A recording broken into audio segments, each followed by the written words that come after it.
ఒకసారి మనందరం కూడా చెప్తాం హల్లెలూయా.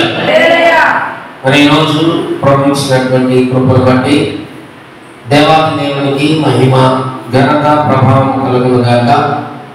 చేరి వచ్చినటువంటి ప్రతి ఒక్కరికి కూడా శుభమును తెలియజేస్తా ఉన్నాను. దయచేసి ఈ దినము ప్రత్యేకమైనటువంటి దినం. ఈరోజు శుక్రవారం, ఇండిపెండెన్స్ డే, ఆగస్ట్ 15. మరి ఈ దినము స్వాతంత్ర్యం వచ్చినటువంటి దినం, స్వాతంత్ర్య దినోత్సవం అని మనకి తెలియచేయబడతా ఉంది. ఎందుకంటే 1947 ఆగస్టు మరి 15న స్వాతంత్ర్యంగా ప్రకటన చేయడం జరిగింది. స్వాతంత్ర్యం వచ్చిందని అంటే ఆ రోజు ప్రకటన చేశారు కాబట్టి మనకి పబ్లిక్ హాలిడే అనేటువంటిది ఇవ్వడం జరిగింది.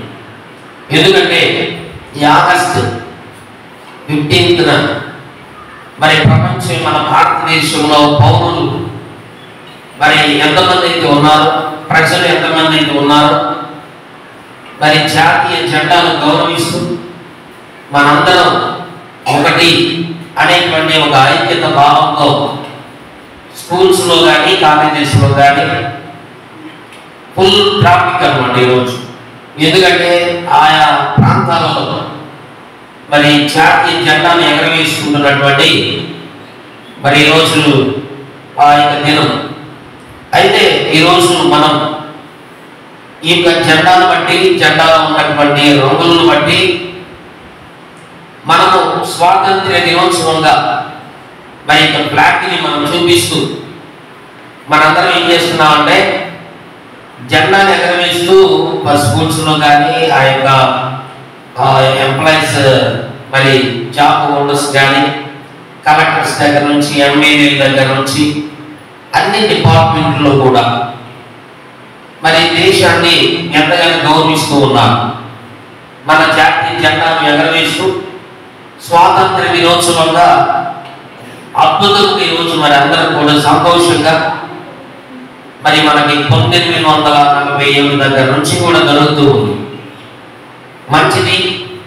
ఇది ఇక దినం మరి దేవుడే ఏర్పాటు చేసి ఉన్నాడని, ఈ స్వాతంత్రత అనేటువంటిది, స్వాతంత్ర దినోత్సవం అనేటువంటిది కూడా దేవుని వలనే అది దేవుని కృప వలనే మన భారతదేశానికి వచ్చిందని కూడా మనం గర్వించాలి. ఆయన ముందు మహిమపరచాలి. తప్పకుండా అయితే ఇక్కడ విషయం ఏంటంటే దీనిలో ఒకటి 2-3 విషయాలు నేను చెప్పిన తర్వాత వాక్య సందేశంలోకి వెళ్ళి బైబిల్ ఏం చెబుతుంది ఈ స్వాతంత్ర దినోత్సవం గురించి. బైబిల్లో కూడా దేవుడు మరి స్వతంత్రత ఇచ్చినట్లుగా కొన్ని వాక్యాలు మనకు తెలియచేయబడతా ఉన్నాయి. ఈరోజు ఆ విషయాలు కూడా మనం తెలుసుకుందాం. ఎందుకు తెలుసుకోవాలి అంటే స్వాతంత్ర దినోత్సవం వచ్చిన జెండా ఎగరవేసి, జెండా పట్టుకుని, లేకపోతే బైకులకి కట్టుకుని, లేకపోతే బస్సులకి దాన్ని పెట్టుకుని ఊరేగినంత మాత్రాన స్వాతంత్ర్యం వచ్చిందని కాదు దాని అర్థం. స్వాతంత్రత ఎప్పుడు వచ్చిందంటే మనిషికి స్వార్థమైన మనసు ఎప్పుడైతే ఉంటుందో, అందరూ కలిసి ఐక్య భావంతో ఎప్పుడైతే ఉంటారో, అసూయ, పగ, ద్వేషాలు, ఒకరినొకరు చంపుకోవడం, ఒకరిని మీద స్వార్థం లేకపోవడం ఎప్పుడైతే ఉంటుందో అప్పుడే స్వాతంత్రత వచ్చినట్టు. మనుషులు ఈ విధమైనటువంటి భావాలు ఎప్పుడైతే మరి పోదో, స్వార్థం ఇంకా అనేకమైనటువంటి మనుషుల్ని పొందుపెట్టేటువంటి లోపం ఉంటాయో, మనిషికి స్వాతంత్రత రాలేదు. దేశానికి స్వాతంత్రత రావచ్చు కానీ మనిషిలో మార్పు వస్తేనే దేశానికి నిజమైన స్వాతంత్ర్యం. బైబిల్లోకి మనం వెళ్ళే ముందు దీనిలో మనకి 3 రంగులు కనిపిస్తా ఉన్నాయి. ఒకటి కాషాయ రంగు ఉన్నాయి కదా, ఏ కలర్ అంటారు? కాషాయ రంగు, ఆరెంజ్ కలర్ మనకి ఆరెంజ్ రంగులో కనిపిస్తా ఉంది. రెండవది ఆ జెండా ఒకటి నచ్చేది ఫ్లాగ్. ఇక నా దగ్గరే ఉంది. నేను కూడా మన భారతదేశానికి సంబంధించిన భారతీయ పౌరుని కనుక మరి దేవుని సేవకునిగా కొన్ని విషయాలు నేను చూపించాను. ఇది ఫ్లాగ్ అంటే దీన్ని ఏమంటారు? ఫ్లాగ్. దీనిలో మనకి కొన్ని రంగులు కనిపిస్తా ఉన్నాయి. ఒకటి ఆరెంజ్ రంగు, రెండు అంటే కాషాయ రంగు, రెండు మధ్యలో తెలుపు రంగు, మూడు ఆకుపచ్చ రంగు మన తెలుగు భాషలో. కాబట్టి ఆరెంజ్, వైట్, గ్రీన్ ఈ మూడు రంగులు మనకి కనిపిస్తా ఉన్నాయి. ఇది మన యొక్క భారతదేశం యొక్క ఇండియన్ ఫ్లాగ్. నాకు చెప్పడం కూడా ఏమైపోతాం. అయితే ఇండియన్ ఫ్లాగ్ లో మొదటి కలర్ మనం చూస్తా ఉన్నాం, కాషాయ రంగు అనేటువంటిది. ఇది దేని గుర్తు? స్వేచ్ఛ. మనిషి స్వేచ్ఛగా జీవించగలరు. స్వచ్ఛత అంటే స్వచ్ఛంగా ఉండాలి, మంచిగా ఉండాలి. మనం ఈ రంగును చూస్తే ఆధ్యాత్మికతకు, త్యాగానికి గుర్తుగా కనిపిస్తుంది ఈ మొదటి రంగు. ఈ మొదటి రంగు వచ్చేసరికి స్వచ్ఛత, ఎంత స్వచ్ఛంగా ఉన్నారు అనేటువంటిది చూడాలి. ఒకటి ఈ ఆరెంజ్ లోనే, ఈ కాషాయ రంగులోనే మనకి మరి హిందువులు కనిపిస్తారు. ఈ వైట్ లో మనకి క్రైస్తవులు కనిపిస్తారు. ఈ గ్రీన్ లో ముస్లిమ్స్ కనిపిస్తారు. అయితే ఈ రంగుల్లో ముస్లిమ్స్ ఉండనివ్వండి, క్రైస్తవులు ఉండనివ్వండి, ఇంకా మనం చూస్తే హిందువులు ఉండనివ్వండి, వాళ్ళు ఎవరైనా కానీ అందరూ కూడా భారతీయ పౌరులే. సార్ అందరూ కూడా చెప్పాలి. హల్లెలూయా. భారతీయ పౌరులు కనుక మనందరము భిన్నత్వంలో ఏకత్వం, అందరూ ఒకటే. నిన్ను కోసిన రక్తమే వచ్చింది, నన్ను కోసిన రక్తమే వచ్చింది. మానవులందరూ ఒకటే. ఎందుకంటే మనుషులు ఈ రోజున అందరూ ఒకటిగా జీవిస్తేనే, ఒక ఐక్యత కలిగి ఉంటేనే అదే నిజమైనటువంటి స్వాతంత్రం. స్వార్థం లేకుండా కలిసి మెలిసి ఈ ఫ్లాగ్ లో కలర్స్ మూడు కూడా మిక్స్ అయిపోయి ఒకటిగానే కనిపిస్తాము. కాబట్టి ఈ ఫ్లాగ్ ఒకటే, కానీ దీనిలో అందరూ కలిసి ఆ రంగులు మూడు ఏకంగా ఈ మూడు రంగుల్లో ఏ ఒక్క రంగు తీసేసినా మనకి అక్కడ తేడా పడిపోయింది, ఫ్లాగ్ అవ్వదు. ఎందుకంటే వేరే కలర్స్ దగ్గరికి వెళ్ళిపోయింది. కానీ మూడు రంగులు కలిసిన జెండా ఎక్కడైతే ఉంటుందో మన భారతీయ పౌరులందరికీ చూసి గర్విస్తూ ఉంటారు. మధ్యలో ఒక చక్రం లాంటిది. ఈ మధ్యలో ఉన్న చక్రం ఏ చక్రం అండి? అశోకుని చక్రం. వచ్చిన పుస్తకాల్లో ఫ్లాగ్. ఓకే. ఎందుకంటే ప్రపంచంలో మరి మనందరం కూడా గుర్తించేటువంటి ఫ్లాగ్ చదువుకుంటా ఉంటాం. సరే, దీని గురించి లోతుగా వెళ్ళే ఆ ముందు కొద్దిగా చెబుదామని చెప్తున్నాను. మొత్తం చెప్పి ఇంకా చెబుతా గంట పట్టింది. మనం దాని ఇన్ఫర్మేషన్ కోసం కాదు, కానీ ఈ ఫ్లాగ్ లో మనకు అవసరమైంది మొదటి రంగులో మనకు కనిపిస్తా ఉంది స్వచ్ఛత. ఎంతమంది భారతదేశంలో జెండాను పట్టుకుని తిరుగుతున్న వాళ్ళ, ఒకవేళ జెండాను పట్టుకుని మోసుకుంటూ వెళ్తున్నారు, మంచిదే. స్వచ్ఛత అనేటువంటిది మనలో ఉందా? ఎందుకంటే మనం గమనిస్తే ఆధ్యాత్మికత అనేటువంటిది మనలో ఉందా? మొదటి రంగులో మనకు కొన్ని విషయాలు ఉన్నాయి. ఆధ్యాత్మికత, స్వచ్ఛత మనలో ఉండాలి. మూడు, త్యాగం దీంట్లో కనిపిస్తా ఉంది ఈ రంగులో. ఎంతమంది త్యాగం ఉంది, ఎంతమంది కష్టపడేటువంటి, త్యాగం చేసేటువంటి మనస్తత్వం. ఈ జెండాలో చాలా మంది త్యాగం చేసినటువంటి వాళ్ళు ఉన్నారు. వీరిలో క్రైస్తవులు ఉన్నారు, ముస్లిమ్స్ ఉన్నారు, హిందువులు ఉన్నారు. ఇవి మనం పెట్టుకున్నటువంటివే. క్రైస్తవులు, ముస్లిమ్స్, హిందువులు ఇలా వర్గాలుగా విమర్శింపబడ్డాయి. ఏది ఏమైనప్పటికీ మానవులందరూ కూడా, మనుషులందరినీ దేవుడే సృజించాడు. హల్లెలూయా. మనుషులను దేవుడు సృజించాడు. ఈ సృష్టి అంతమైపోయిన తర్వాత కనిపించేది ఎవరంటే దేవుడే. ఈ రంగులు కనిపించు, వస్తువులు కనిపించు, మనుషులు కనిపించు, ప్రపంచంలో ఎవరు కనిపించు. దయచేసి మనం గుర్తించవలసినటువంటి విషయం. అయితే త్యాగము అదేవిధంగా ఇది మన నాయకులు స్వభావాన్ని ఇవన్నిటిని కూడా తెలియజేస్తున్నటువంటి విషయం. రెండు, తెలుపు రంగు అనేటువంటిది మనకు కనిపిస్తా ఉంది. ఈ తెలుపు రంగుకు ఆ విధానం ఏమిటంటే, గుర్తు ఏమిటంటే శాంతికి, సత్యానికి గుర్తు.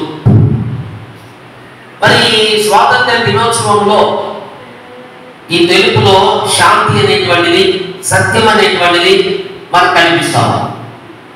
ఎంత శాంతి కలిగి ఉన్నారో, ఎంత ఓర్పు పెట్టున్నారో, ఎంత సత్యాన్ని వాళ్ళు కలిగి ఉన్నారో. మరి ఈ రెండవ గుర్తులో మనకి క్రైస్తవులు కూడా కనిపిస్తా ఉన్నారు. వారు కూడా మన భారతదేశ స్వాతంత్ర్యం కోసం పోరాడినటువంటి వాళ్ళు కూడా ఉన్నారు. గాంధీ మహాత్ముడే కాదు, మరి జవహర్లాల్ నెహ్రూ అలాంటి వాళ్ళు వీటి గురించి చెప్పడమే కాదు, ఇంకా మనం అశోక్ సంబంధించినటువంటి వాళ్ళే కాదు, ఇంకా భగత్ సింగ్, ఇంకా చాలా మంది, అల్లూరి సీతారామరాజు, ఇంకా చాలా మంది ఉన్నారు. వాళ్ళ పేర్లు చాలా ఉన్నాయి. ఇప్పుడు అవన్నీ చెప్పుకుంటా ఉంటే అందుకని నేను సింపుల్ గానే చెప్తా ఉన్నాను. క్రైస్తవులు ఉన్నారు, హిందువులు ఉన్నారు, దీనిలో ముస్లింస్ కూడా పోరాటం చేశారు. ఈ స్వాతంత్ర దినోత్సవం దినమున మనం తెలుసుకోవాల్సిన విషయం ఏంటంటే వీళ్ళందరూ పోరాడారు. అయితే దీంట్లో శాంతి, దీంట్లో సత్యం కూడా మనకి కనిపిస్తా ఉంది, గుర్తుగా ఉంది. మూడవది ఆకుపచ్చ రంగు చివరి. ఇది మనం చూస్తే సాఫల్యతకు, సస్య సమృద్ధికి గుర్తుగా మనకు కనిపిస్తా ఉంది. ఎందుకంటే సాఫల్యత, సస్య సమృద్ధి ఇది ఈ అభివృద్ధి చెందేటువంటి విధంగా కూడా దీనిలో కనిపిస్తా ఉన్నాయి. కొన్ని మంచి విషయాలు దీంట్లో కనిపిస్తా ఉన్నాయి. ఇది ఫ్లాగ్కి సంబంధించినటువంటిది. అయితే ఈరోజు ఎంతమంది త్యాగం చేసినా, ఎంతమంది మరి ప్రాణాలు అర్పించినా ఈ ఆగస్టు 15 1947వ సంవత్సరమున మరి అర్ధరాత్రి వేళ మరి మంచి నిద్రపోయే సమయం, అది 12 గంటల సమయంలో డిక్లేర్ చేయబడింది. ఏంటంటే స్వాతంత్ర్యము దినోత్సవాన్ని, మరి ఈ సమయాన్ని, ఆ సంవత్సరాన్ని గుర్తించడం జరిగింది. ఒకసారి అందరూ చెప్తారు. అయితే ఈ సమయంలో మనం బైబిల్లోకి వెళ్ళి కొన్ని విషయాల్ని ప్రస్తావించారు. ఎందుకు అంటే బైబిల్లో కూడా కొన్ని సందర్భాలు మనం చూద్దాం. ఎంతో మంది స్వతంత్రత లేని వాళ్ళు ఉన్నారు బైబిల్లో. యేసు ప్రభు కొన్ని వాక్యాలను బోధించాడు. ఎందుకంటే గాంధీజీ ఒక మాట అన్నాడు.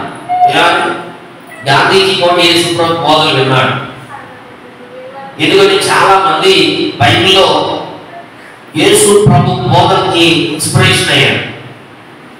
ఎందుకంటే చాలా మంది ఈ బోధలు విని ప్రేమను చూసి యేసు ప్రభు బోధనతో మారిపోయిన కూడా ఉన్నారు.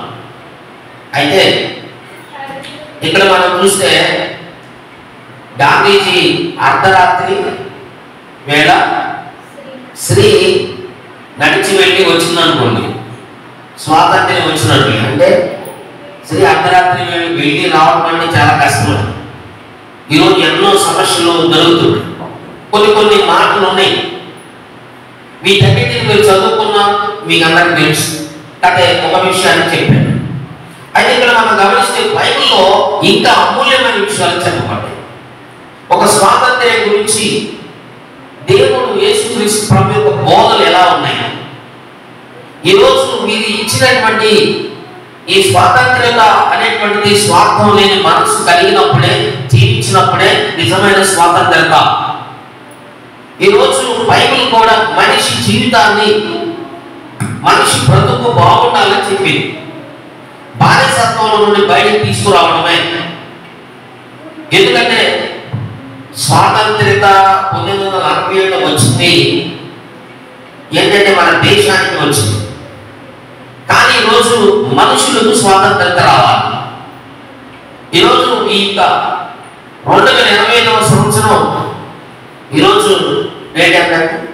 2025 ఆగస్టు 15 వచ్చేసి. అప్పుడు 1947లో ఈ ఆగస్టు 15 ఉంది. అప్పుడు అదే, ఇప్పుడు ఇదే. కాబట్టి ఇప్పుడు 2025లో మనం ఉన్నాం. ప్రతి సంవత్సరం ఇలాగే వస్తూ ఉంటుంది. అయితే ఈ సంవత్సరంలో మనం ఇన్ని సంవత్సరాలు గడిచిపోయింది. సుమారు ఇప్పుడు 79వ స్వాతంత్ర దినోత్సవం, 79వ ఏళ్ళు గడిచిపోయింది. మరి స్వాతంత్ర్యం వచ్చింది, ఇంతవరకు సమాజంలో ఎంతమంది మార్పు చెందారు? సమాజంలో నిజమైన స్వాతంత్రత ఉందా? ఇది ఈరోజు మనం మాట్లాడుకునేది. యేసుక్రీస్తు ప్రభు యొక్క బోధలు వినడాన్ని బట్టి చాలా మంది స్వాతంత్రత కలిగి ఉన్నారు. ఎంతో మంది మార్చబడ్డారు.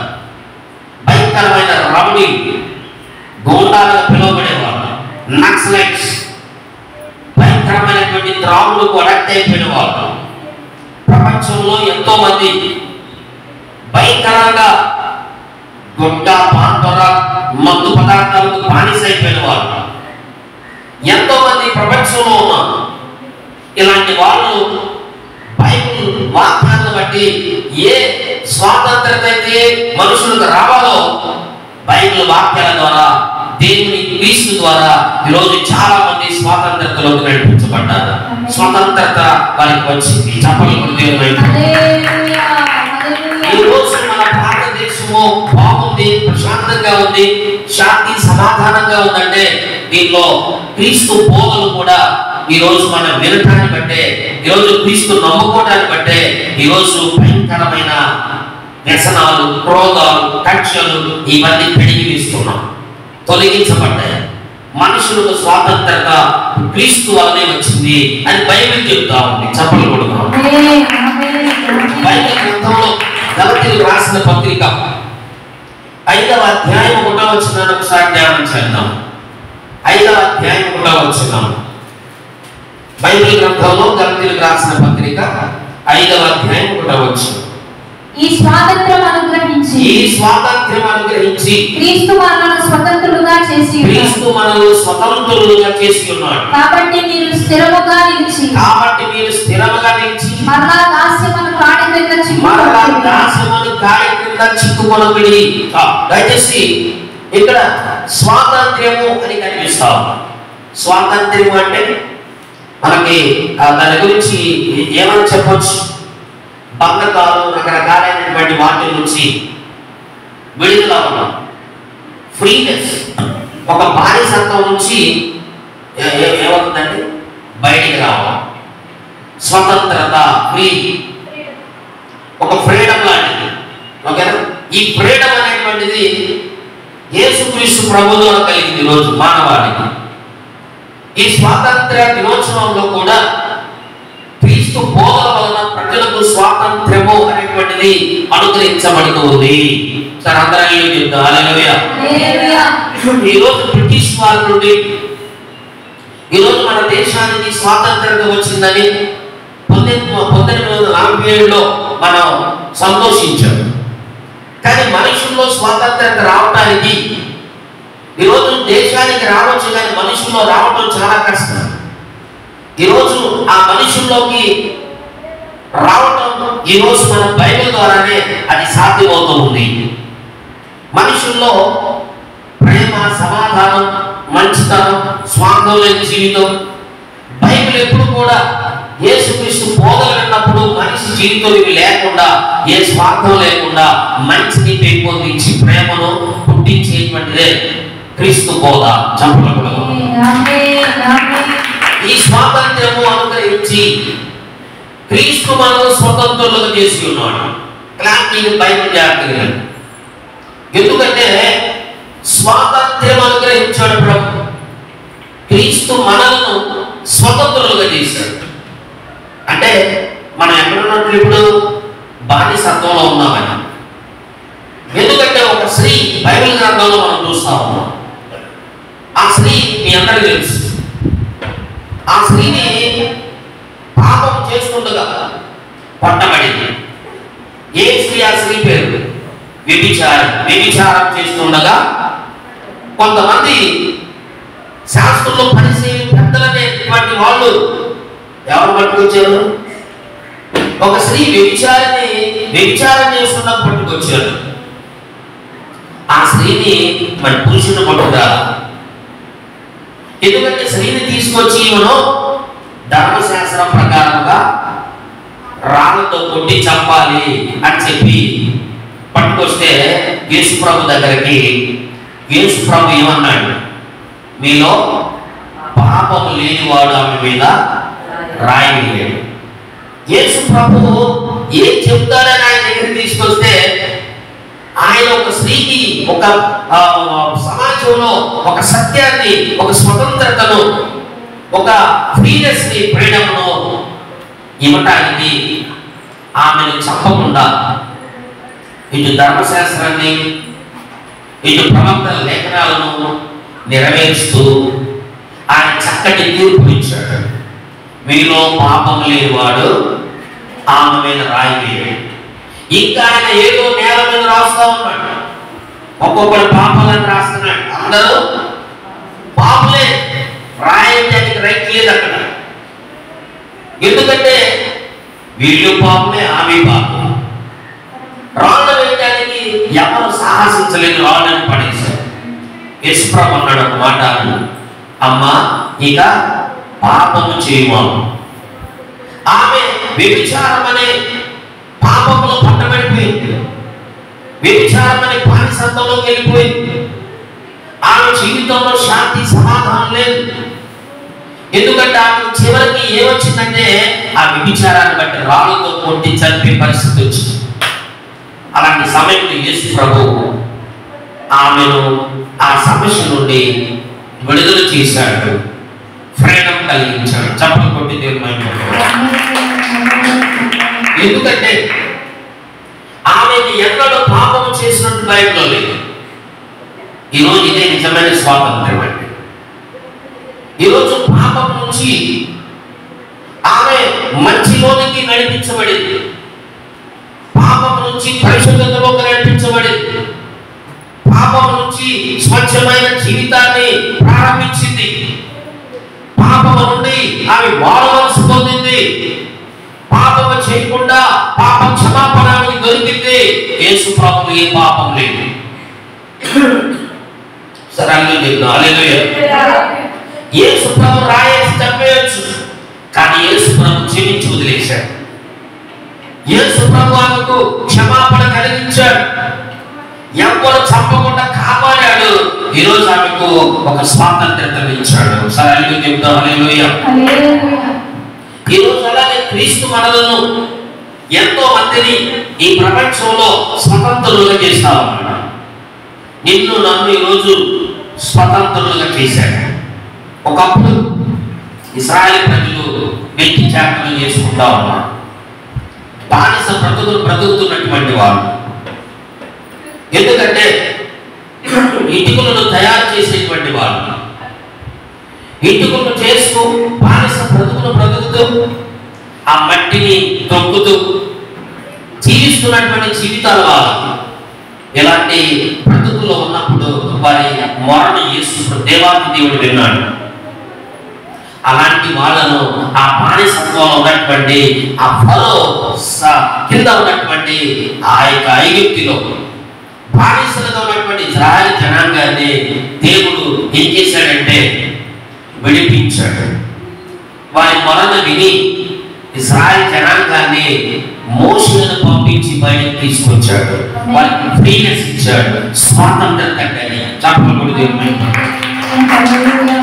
ఈ రోజు మన దేవుని ద్వారా ఏం కలుగుతుందంటే, నువ్వు ఒకవేళ బంధకాల్లో ఉన్నా, ఒకవేళ ఎవరి కిందైనా బానిసత్వంలో ఉన్నా, ఒకవేళ దాసత్వం అనే కాడి కింద ఉన్నా, క్రీస్తు ప్రతి ఒక్కరిని సాధారణ బంధకాల్లో ఉన్న, సినిమాలకు బానిస అయిపోయినా, సీరియల్స్ బానిస అయిపోయినా, సిగరెట్లకు బానిస అయిపోయినా, మత్తు పదార్థాలకు బానిస అయిపోయినా, పాపములో బానిస అయిపోయినా, ఎక్కడైనా రాలేని ఊపిలో పడిపోయిన అనుకుంటాను, ఎక్కడ నా జీవితం ఇంతే అయిపోయింది అనుకుంటాను.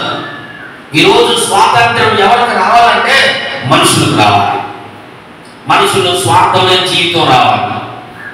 దేవుణ్ణి ఆ దేవుని మహింపరిచి పరిశుద్ధుడైనటువంటి దేవుడు ఏ విధంగా అయితే పవిత్రత కలిగి ఉన్నాడో, తండ్రి చిత్తాన్ని నెరవేర్చాడు ఈ లోకానికి వచ్చి, అలాంటి క్రీస్తు లాంటి స్వార్థం లేని, అపవిత్రత లేని, పరిశుద్ధుడైన క్రీస్తులాగా మనం ఎప్పుడైతే నడుస్తామో నిజమైన స్వాతంత్రత మన భారతదేశంలో వచ్చినట్లు.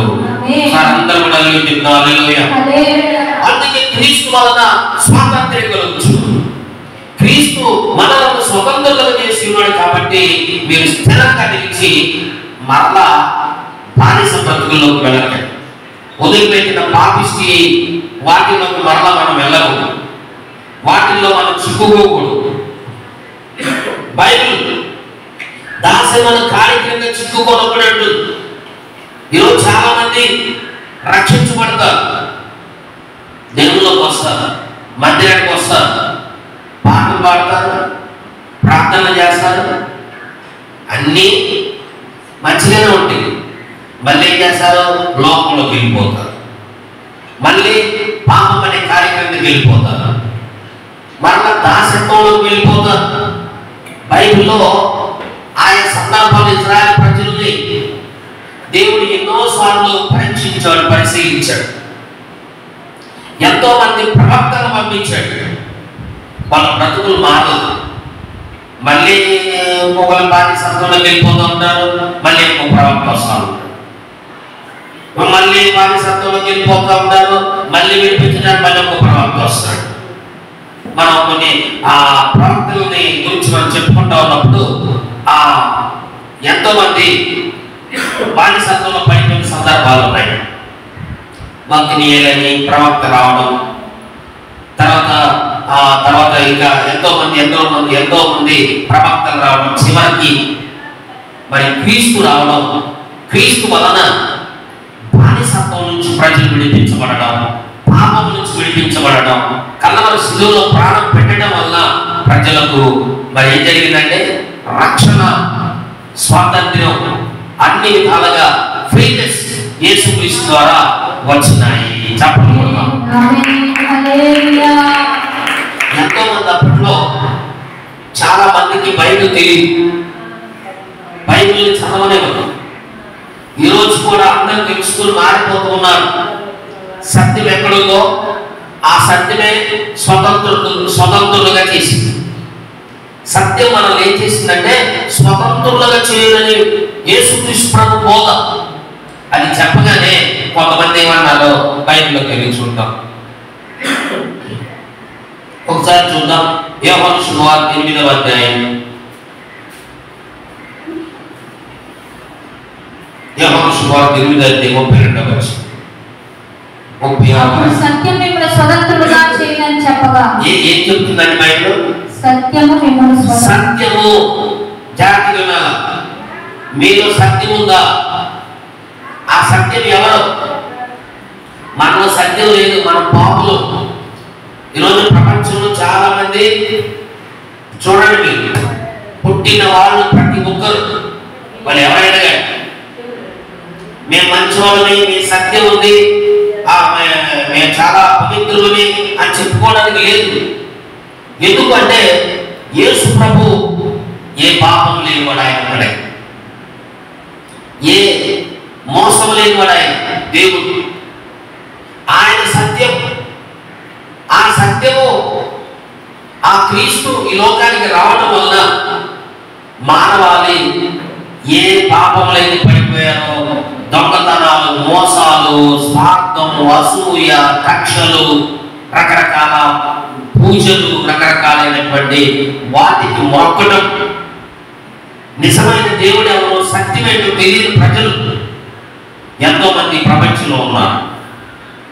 అలాంటి వారి కోసం యేసుక్రీస్తు ప్రభు లోకానికి వచ్చినప్పుడు యేసు ప్రభు బోధిస్తున్నాడు. ఏమంటాడంటే సత్యము మిమ్మల్ని స్వతంత్రులుగా చేయను అని చెప్పగా మేము అబ్రహాము సంతానము లేచాడు. కొంతమంది వీళ్ళు ఏమనుకుంటారంటే నేను చాలా మంచి వాళ్ళని చెప్పుకుంటాను.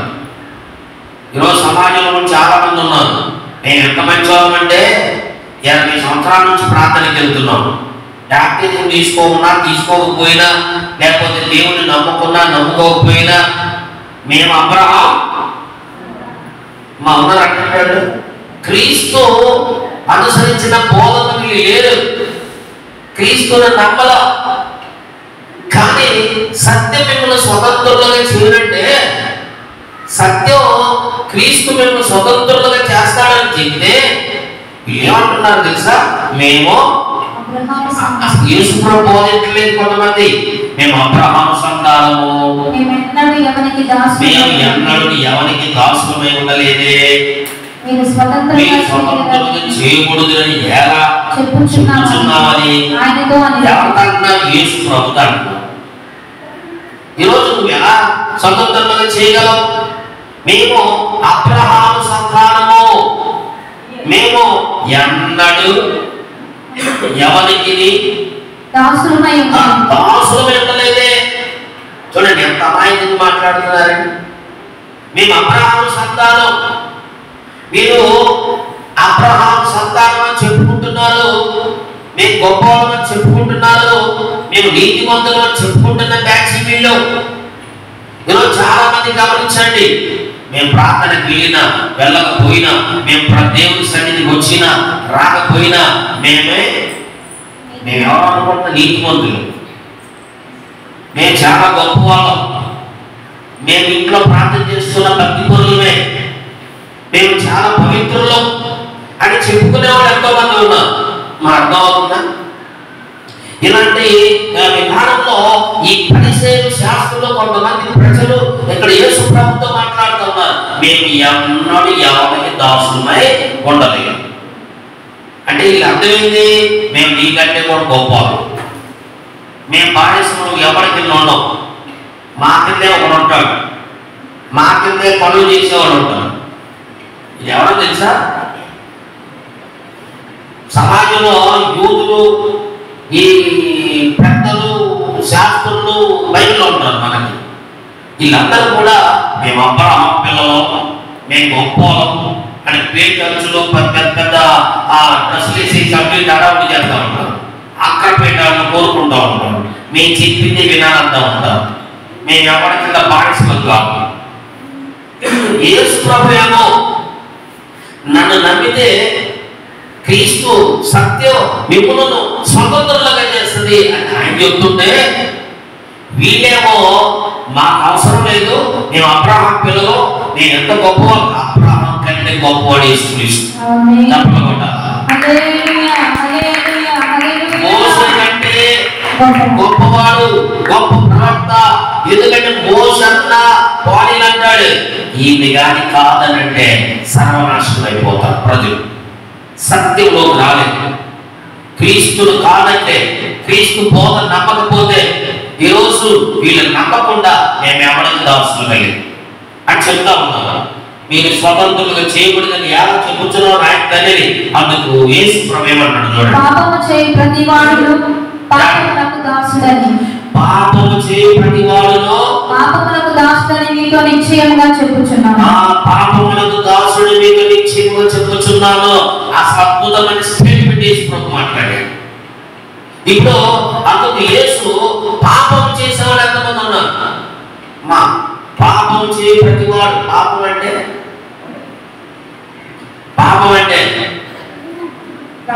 తెలీదా? ప్రార్థన చేయడం పాపం, ఇంకా ఆజ్ఞ అతిక్రమమే పాపం. ప్రార్థనకు రాకపోవడం పాపం, ప్రార్థన చేయకపోవడం పాపం, అబద్ధం ఆడటం పాపం, యేసు ప్రభు ఏదైతే చెప్పినా చేయకపోవడం పాపం, పండు తినొద్దంటే తినేసాడు అది పాపమే, యేసు ప్రభు బ్యాప్టిజం తీసుకోమంటే తీసుకోకపోవడం పాపమే. ఎన్ని పాపాలంటే అక్కడికి వెళ్ళొద్దు, ఆ డ్యాన్స్ ప్రోగ్రాం కంటే డ్రామాలకు వెళ్ళొద్దు అంటే అక్కడికి వెళ్ళడం సినిమా చూడొద్దురంటే, అమర్చంతో కూడిన ఆడపాటలు వద్దురంటే అది పాపమే. పూజ చేయొద్దురా అంటే విగ్రహాలకు అర్పించింది తినవద్దు అంటే తినాలనుకోండి పాపమే. ఇంకా ఎన్నో ఉన్నాయి. యేసు ప్రభు ఏదైతే వద్దన్నాడో అది కానీ నువ్వు చేస్తే పాపమే. చెప్పింది చేయకపోవడం కూడా పాపమే. ప్రార్థనే కాదు, ఇంకా ఇంకా చాలా చాలా చాలా ఉన్నాయి. వాక్యం చదవకపోవడం కూడా, వినకపోవడం కూడా, నిద్రపోవడం కూడా ఉన్నారంటే ఎన్ని బ్యాచ్ విసుక్కోవడం కూడా, దానికి కూడా లెక్క చేస్తాడు. అటు బయట తిరగడం కూడా కావాలని, అది కూడా అన్ని పాపాలే. దేవుడి దగ్గర ఎవరైతే కుదురుగా కూర్చుంటారో, దేవుడు మాట్లాడాల ప్రమాణ ఆయనతో ఉంటారో ఆయన తెలుసు ఎవరు మంచోడు, ఎవడ తప్పుగా పాపంలో లేడు ఆయన తెలుసు. అసలు ఒకటి విషయం ఏంటంటే ఆజ్ఞాతిక్రమం పాపం. యేసు ప్రభు ఎన్నో చెప్పాడు, ప్రేమించుకోవడం కూడా పాపం. అర్థమైతే చాలా విషయాలు బయటలో ఉన్నాయి. కాబట్టి మీరు ద్వేషం ఉండకూడదు, కక్షలు ఉండకూడదు, భేదాలు ఉండకూడదు అన్నాడు. ఏంటంటే అది పాపమే. ఇలా ఎన్నో ఉన్నాయి. అందుకు యేసు అంటున్నాడు, వీళ్ళందరికీ ఒక ప్రశ్న వేశాడు, మేము ఎవరి కింద బానిసలేమంటున్నారు, మేము ఆయన అనుకుంటే మేము అబ్రాహాము పిల్లలు అంటారు గొప్పగా ఇచ్చుకుంటున్నా. యేసు ప్రభు ఒక మాటలో తెప్పించాడు, పాపము చేయి ప్రతి వాడు. యేసు ప్రభు మాట ఎవరైతే వినడో, ఆజ్ఞను అతిక్రమిస్తున్నాడో, క్రీస్తు చెప్పిన బోధన ఎవరైతే పాటించలేదో, క్రీస్తు చెప్పిన కొత్త నిబంధన ఎవరైతే పోలాడలేదో వారందరూ పాపంలో ఉన్నారు, వారందరూ బానిసత్వంలో ఉన్నారు, వాళ్ళందరూ స్వతంత్రత లేదు, స్వాతంత్ర్యం రాలేదు వాళ్ళకు. క్రీస్తు వలన ఈ రోజు స్వాతంత్ర్యము చెప్పలు కొట్టాలా? స్వాతంత్ర్యం ఉంది. ఈరోజు మన ముందున్నటువంటి ఇదిగో ఎంతో మంది గొప్ప వాళ్ళు, నాయకులు, ఎంతో మంది గొప్ప గొప్ప మరి పేరున్నటువంటి వాళ్ళు, ఎన్నో పేర్లు ఉన్నాయి, త్యాగమూర్తులు ఉన్నారు. వీళ్ళందరూ ఒకవేళ August 1947 August 15th independence day ఒకవేళ స్వాతంత్ర దినోత్సవంగా ప్రకటించుకోవచ్చు, కానీ మనుషులకు స్వాతంత్రతనిచ్చేది, పాపం నుండి విడుదల కలిగించేది, పాపం నుండి మరి మళ్ళించేది, స్వతంత్రతనిచ్చేది, ఆ దాసత్వంలోకి ఎగకుండా చేసేది క్రీస్తు మాత్రమే. అందుకని రోజు క్రీస్తు బోధన ఎంతో అవసరం. పట్టణానికి, ప్రజలకు, ప్రపంచానికి, భారతదేశంలో ఉన్న ప్రజలు, నాయకులు కూడా క్రీస్తు బోధన వలన ఈ రోజు ప్రజలకు స్వాతంత్రత వస్తుంది, స్వతంత్రత కలుగుతుంది, ఫ్రీడమ్ వస్తుంది, బంధకాల నుంచి విడుదలవుతున్నారు, సాధారణ ప్రభావాల నుంచి విడుదలవుతున్నారు, రోగం అనే వాటి కింద బానిసలున్న వాళ్ళకి ఫ్రీనెస్ విడుదలైపోతున్నాయి, స్వస్థతలు కలుగుతున్నాయి. ఎన్నో సమస్యలతో, అప్పుల్లో కూలిపోయిన వాళ్ళు చాలా దేవుడి వల్ల అవన్నీ తొలగిపోతున్నాయి. ఎంత స్వతంత్రత! ఇది పాపము ఎంత భయంకరమైందంటే, కక్షలు ఇవన్నీ మనం చెప్పుకున్నవి, ఆజ్ఞలు అతిక్రమించడం, ఇవన్నీ కూడా ఈ పాపమంతా కూడా తీసేస్తున్నాడు. కల్వరి శిలువలో ఆయన మేకులు కొట్టేస్తున్నాడు, ఉన్న పత్రాన్ని ఇంటివేశాడు. బాహాటముగా ఆయన మన కోసం ఎంతగా కల్వరి శిలువలో ఆయన రక్తాన్ని చిందించాడు, ప్రాణం పెట్టినంతగా చివరికి ఆఖరి పొట్టు వరకు రక్తాన్ని కార్చాడు. రోజు స్వతంత్రత రావాలి. కల్వరి శిలువలో నీ కోసం, నా కోసం, ప్రపంచంలో ఈ భారతదేశం కోసం కష్టపడిన వాళ్ళ కోసం కూడా, నీ కోసం, నా కోసం, ప్రతి మానవాళి కోసం 2025 సంవత్సరాల క్రితం కల్వరి శిలువలో నీ కోసం, నా కోసం చనిపోయి తిరిగి లేచిన దేవుడు, ఆయన పేరు యేసుక్రీస్తు ప్రభు. ప్రపంచానికి ఈరోజు స్వాతంత్రత రావాలంటే క్రీస్తు బోధన మనం వినవలసిందే, క్రీస్తును అనుసరించవలసిందే.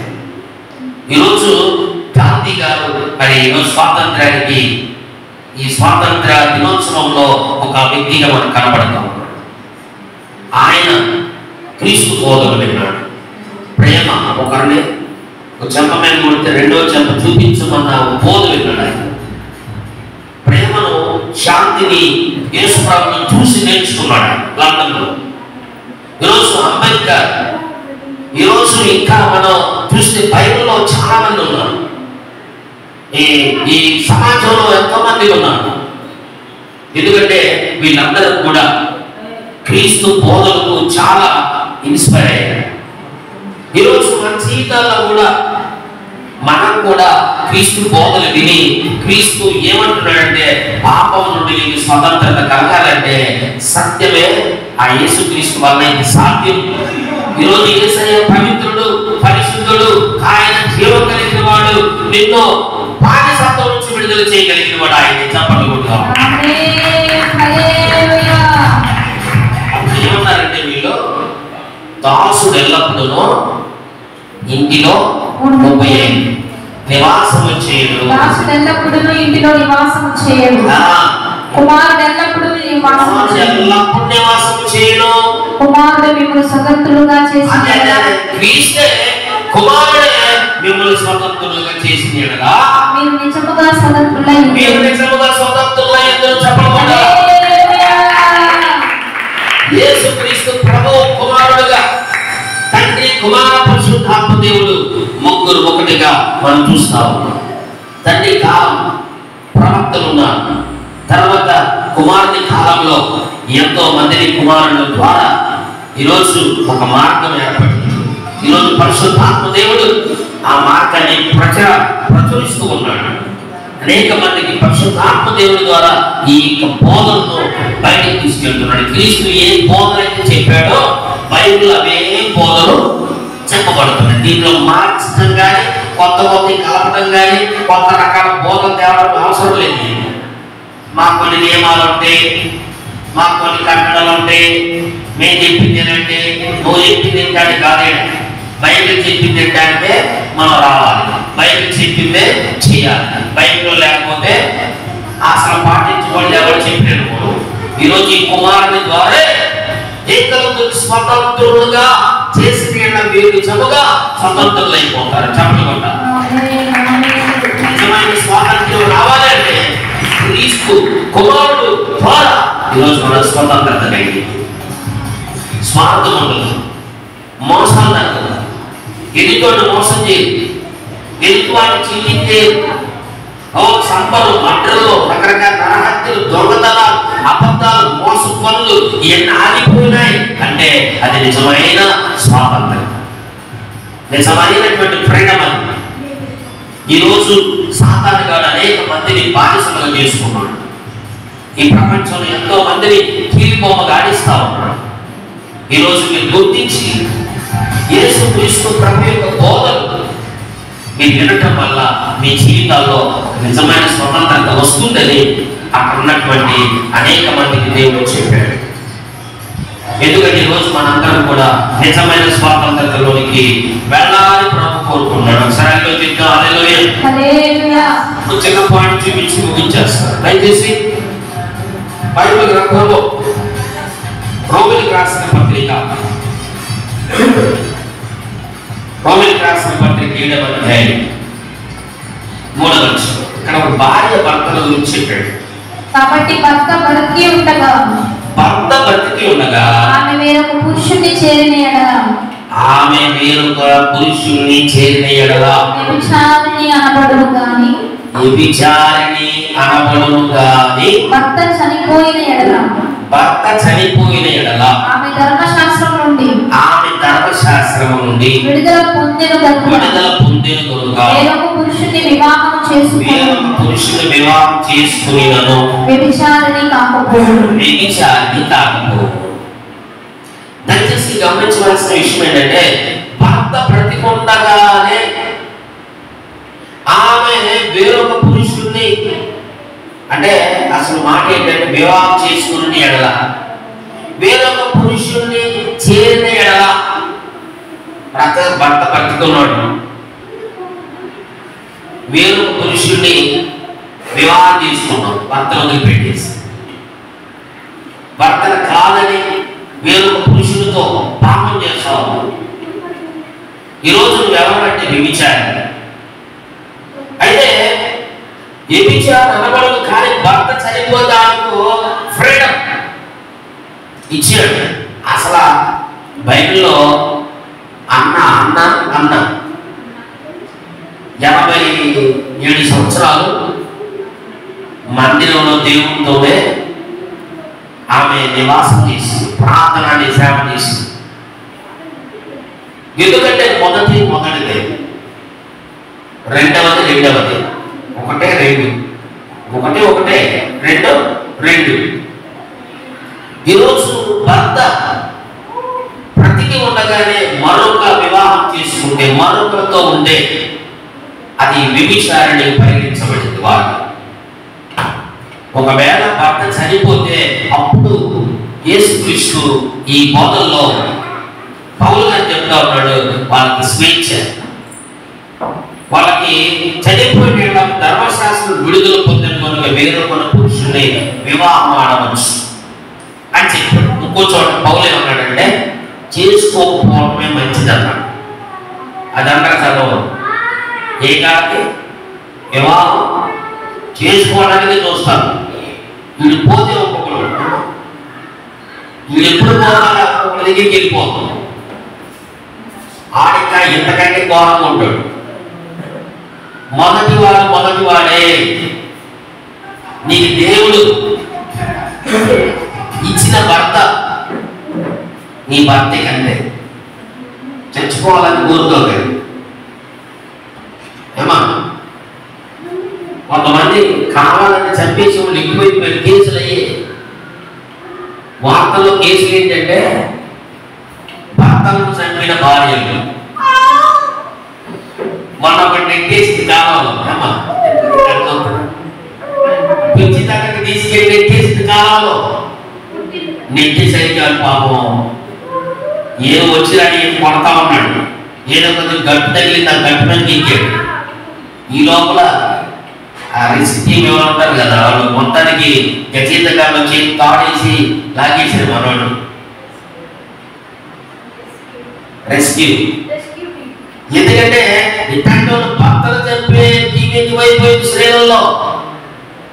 ఎప్పుడు పోతాడా, ఎప్పుడు చంపాడా, ఎప్పుడు ఎట్లా పెడదామా. నువ్వు చేసుకున్నది, నువ్వు బానిసత్వంలో ఉన్నావు. నువ్వు ఎందుకు బాధలు పడుతున్నావు అంటే నువ్వే అన్నం చూసో, డబ్బులు చూసో, ఆస్తులు చూసో వాడికి ఇచ్చేది పోయి దాని దగ్గర బాగా ఏదో ఒకటి మనకి అన్ని ఉన్నాయనుకుంటాం. తర్వాత తెలిసింది ఓ అమ్మో ఏసయ్య ఎందుకు వచ్చారయ్యో ఇక్కడికి, అనవసరంగా చేసుకున్నాను, మంచి మామూలుడు కాదు, ఇప్పుడు దరిద్రుడు, ఇప్పుడు వ్యభిచారి, ఇప్పుడు పాపిస్తాడే తిండి తిట్టకుండా పడుతుంది అంటారు. ఈరోజు ఎంతో మంది అలా బానిసమైపోయారు. ఎందుకంటే ఈరోజు మన జీవితంలో, మన యొక్క విధానంలో భర్త బ్రతికి ఉండగా వివాహం చేసుకోకూడదు. ఎందుకు అంటే దానికి కారణాలు ఉన్నాయి. ఆ ఒక కారణాన్ని బట్టి వ్యభిచారిని అయితే వదిలిపెట్టారు. కొన్ని సందర్భాలు చాలా లోతుగా ఉంటాయి. ఎందుకంటే చాలా జాగ్రత్తగా ఉన్నారు. భార్య భర్తలు కలిసి జీవించి మంచిగా ఫ్రీగా దేవుని ఆరాధించే కుటుంబంగా ఉండాలి. హల్లెలూయా. ఎలాంటి ఈ పట్టబడిన స్త్రీలు పట్టుకొచ్చారే అట్లాంటి వ్యభిచార ఒక్కొక్కరికి 5 భర్తలు కూడా ఉన్నాయి. ఎవరికి? సమరయ స్త్రీ. ఇప్పుడున్నవాడు నీ భర్త కాదనగా మారిపోయిందని. ఈరోజు చాలా మంది పాపం చేసే భార్యలు, రకరకాల భర్తకి కుళ్ళు తెచ్చే భార్యలు, అసలు కిరీటం పెట్టుకున్నాడో లేదు మరి మనోడు. భార్య ఇంటిలో స్త్రీ వల్లనే భర్తకి గౌరవం వచ్చింది. నువ్వు కానీ సరిగా లేకపోతే నీ కాపురం బానిస బ్రతుకులో పాపములో ఎందుకు పనికిరాని ఒక అందరూ కూడా తీసి పడేస్తాడు. పనికిరాని కూడా అంటాడు. అందుకని ఈరోజు వీళ్ళందరూ క్రీస్తుని అనుసరిస్తే క్రీస్తు స్వతంత్రులుగా చేస్తాడు. క్రీస్తు ప్రతి పాపాన్ని తీసివేసి నీకు స్వాతంత్రత ఇచ్చేటువంటి వాడు ఆయన ఒక్కడే. ఈరోజు స్వతంత్ర దినోత్సవం సందర్భంగా చెప్పే విషయం ఏంటంటే క్రీస్తు మనలను స్వతంత్రులుగా చేయడు. గుర్తుపెట్టు, ఎవరి ద్వారా ఈరోజు స్వాతంత్రత రావు. ఒకవేళ దేశానికి రావచ్చు, అది ఏమంటే 1947 ఆగస్ట్ 15 అని చెప్పుకుంటున్నాం. మనుషులకి ఎప్పుడు ఎలా వచ్చింది? మరి దేశానికి తెచ్చుకుని పేరు వచ్చి తెచ్చుకున్నాం, ఓకే మంచిది, జెండా ఎగరేసి. మనుషుల్లో ఈరోజు కులపించుకోవట్లా, మతపించుకోవట్లేదు, మందు పిచ్చుకోవట్లేదు. అరే క్రీస్తు పండగలు చెప్పుకుని కాసేపు సినిమా పాటలు, కాసేపు దేవుడి పాట, డీజే, రకరకాల ఏదయ్యా పులి టైగర్ బాక్సులు పెడుతున్నారు. ఇప్పుడు టైగర్ బొమ్మలు ఏం లేదు. ఇవాళ నాట్ ఎక్కువ అనుకోండి, ముసలం అక్కడే చచ్చిపోయి గుండెలు అదిరిపోతుంది, మేమే కట్టుకోలేకపోతుంటే ఇంకా ముసలోళ్ళు బామ్మలు, నాయనమ్మలు, పెద్దమ్మలు ఏమవుతారండి కట్టదిప్పుకున్నారు. కానీ ఏం అనలేక చెవుల్లో తూదులు పెట్టుకుంటున్నారు. అంతేగా ఈరోజు సమాజంలో వీళ్ళు మాట్లాడాలి. స్వాతంత్ర దినోత్సవం రోజున క్రీస్తు బోధన ఈ రోజున ప్రజలకు అవసరం. క్రీస్తు వల్లనే స్వాతంత్రత, క్రీస్తు వల్లనే ఈ సత్యమే మనల్ని స్వతంత్రులుగా చేసింది. ప్రతి పాపం నుండి, శాపం నుండి, ప్రతి బానిసత్వం నుండి నీ కుటుంబంలో ఏదైతే ఉందో వాటికి నెమ్మది లేదో వాటన్నిటి నుంచి బయటికి తీసుకొచ్చే ఎవరంటే క్రీస్తు మాత్రమే.